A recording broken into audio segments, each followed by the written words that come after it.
What's up, everyone? Welcome to the video. Today we're going to take a look at how to replace the battery in this Kia Optima remote key fob.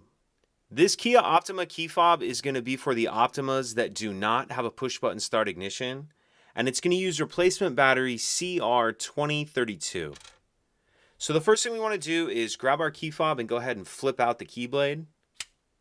Now if we hold the fob with the buttons facing down, we're going to pull this back panel off right here. And most of the time you can just get these off with your fingers. If you kind of get two fingers on the top like that and your thumb down here, that'll just pull off of there. If you're unable to get that off with your finger, you can just grab a flathead screwdriver and put it in here and just pry up on that back cover like that.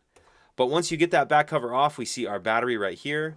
And for this part, you can use a screwdriver or even something with a small point on it and just kind of get on the edge of the battery and help get it out of that holder. Then we'll grab our new replacement battery, and we want to make sure that we're installing that with the plus side up. And I'm going to kind of tuck this edge in first, the side that's closer to the logo. Tuck that edge in first like that, and then snap it down into place.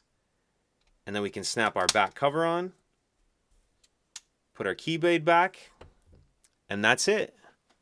If you could take a second to like and subscribe, it helps us out, and I'd appreciate it. Thank you.